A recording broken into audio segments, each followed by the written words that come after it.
two videos, I explained about Nasadiya Shukta. It is the hymn of creation. In this video, I would like to share with you the importance and overall meaning of a Purusha Shukta. Purusha Shukta is also a very important hymn in the Rig Veda, and it also explains about creation. Nasadiya Shukta explains about the impersonal aspect of creation, whereas Purusha Shukta explains about the personal aspect of creation.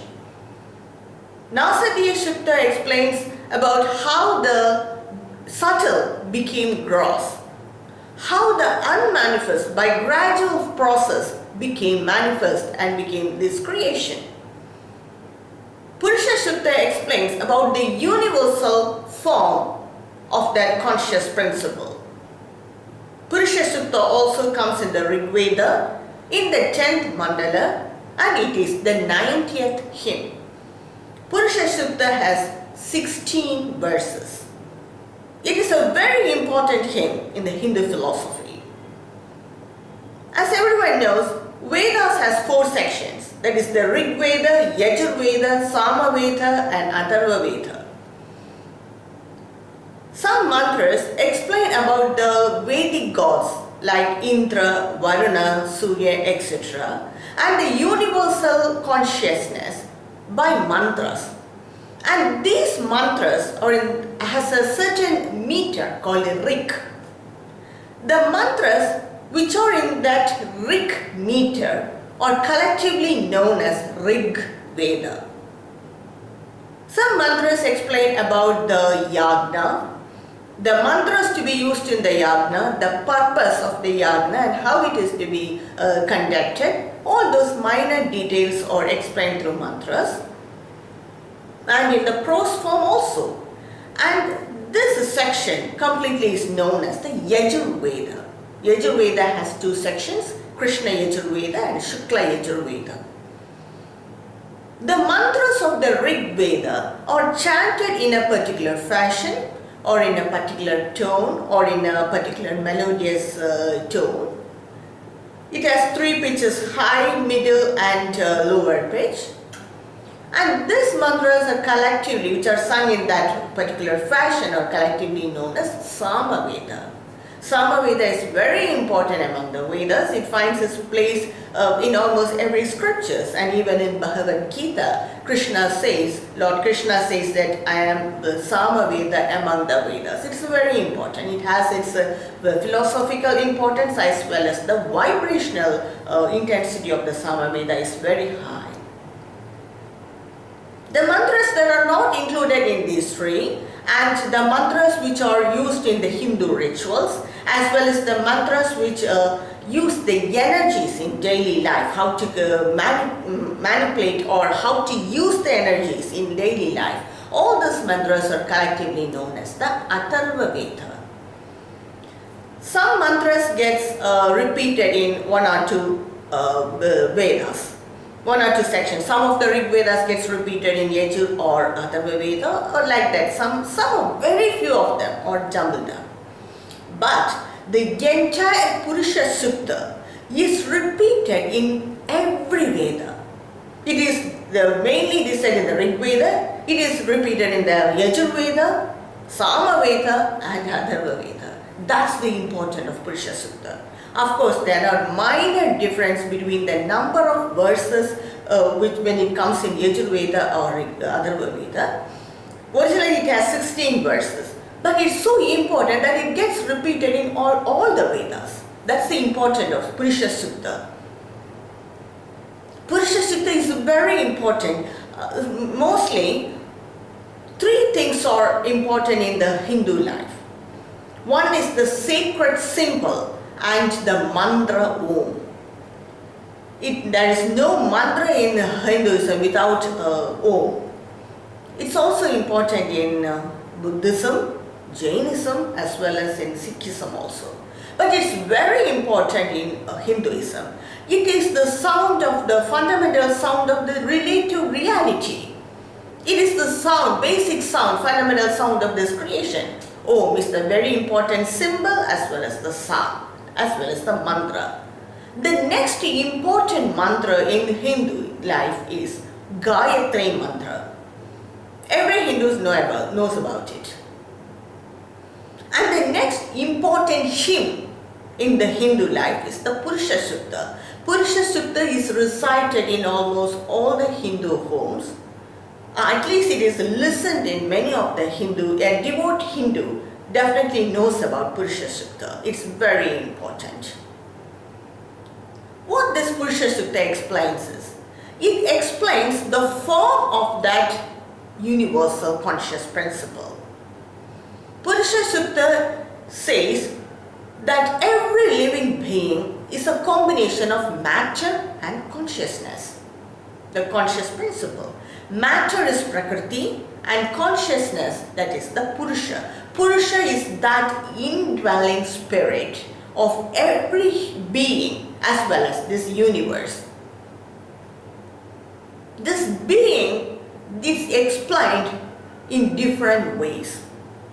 The first verse of the Purusha Sukta itself explains that conscious principle, that Purusha, has 1,000 heads, 1,000 pairs of eyes, 1,000 pairs of hands, 1,000 pairs of legs, etc. And 1,000 represents infinity. And so that Purusha, which is the essence of every being, is explained in a universal form. Purusha is that conscious principle, which you can say is God. So that conscious principle became himself, by himself, in himself, using his power Maya, and that is this creation. Each being's individual spirit is that Purusha. And Purusha Sukta also says that 1/4 of that Purusha is this creation, and the rest 3/4 is the transcendental. So you can imagine the infinite nature of that Purusha, and that Purusha is nothing other than our self, our Atma. Purusha Sukta says that when matter emerged from that Purusha, it was inert. And again, that Purusha entered in each matter to make it conscious. And this is called reciprocal origination.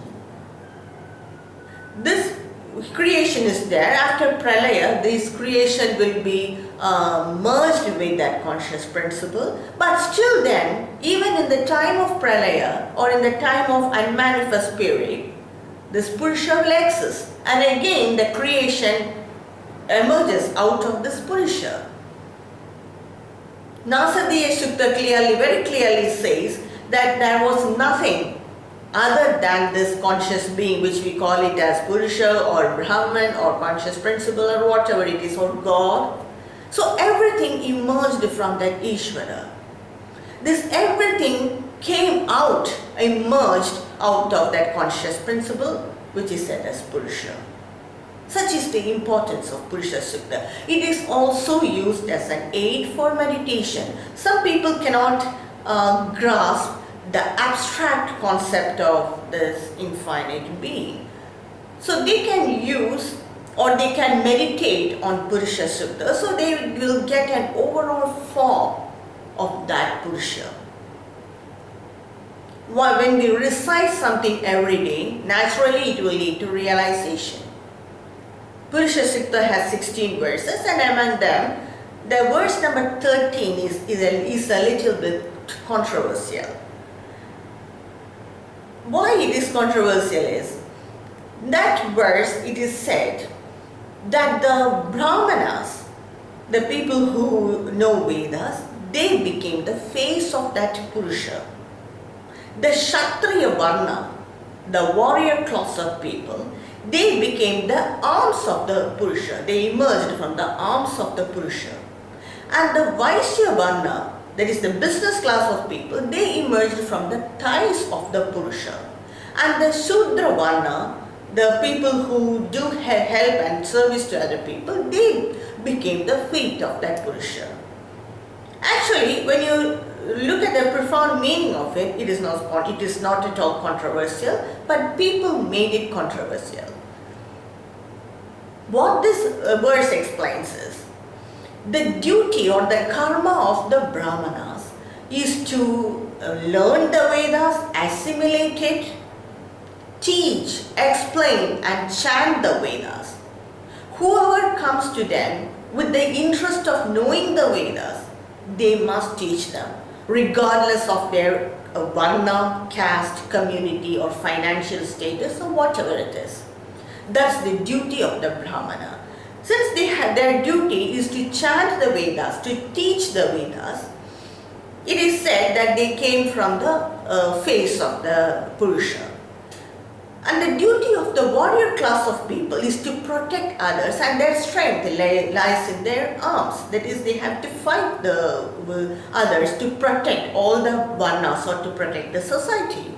That's why, even though Sri Rama was a saint-like person, Sage Vishwamitra directly came to King Dasharatha to ask for Rama to protect the Yagna from the Asuras. Because it's the duty of every Kshatriya to protect all class of people. Kshatriya not only means the king or queen, not like that. They are the warrior class of people. That does not necessarily mean the Rajas alone. They are the warrior class of people. The duty of the Vaisya Varna people is to circulate the money and to maintain that financial balance so that money is circulated equally among all the classes of people and all the people in the society, so that there will not be any poverty. It's their duty to do that. And in the Shastras, the thighs always represent the prosperity or wealth. So it is said that the Vaisya Varna, they came from the thighs of the Purusha.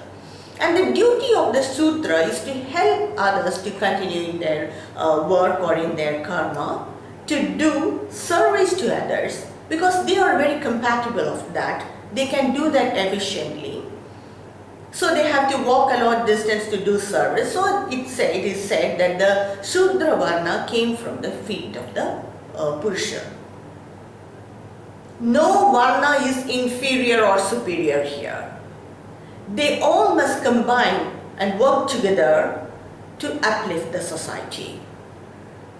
So this is not a controversial verse, but it is made controversial. Some scholars feel that the Purusha Sukta is included in the Vedas later, much later than the Nasadiya Sukta, because what they find is the grammatical usage of the Sanskrit language in the Purusha Sukta is a little bit modern than the Vedic Sanskrit language. Nasadiya Sukta is very ancient.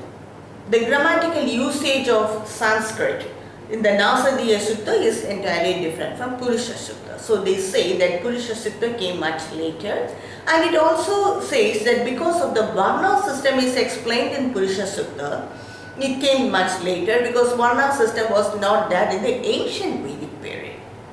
So Purusha Sukta is a very important hymn like the Nasadiya Sukta. The Purusha Sukta and the Nasadiya Sukta, they combinedly they explain about the Hindu concept of creation. Creation is more, that is Prakriti aspect of creation. Matter aspect of creation is explained in more detail in Kapilopadesha, that is in the Sankhya philosophy. But the conscious principle is, that is the Purusha, is explained by the Nasadiya Sukta. It explains about the impersonal aspect of creation, and Purusha Sukta explains about the personal aspect of creation. So that's Purusha Sukta. People meditate on Purusha Sukta and easily pass to immortality. Thank you for watching.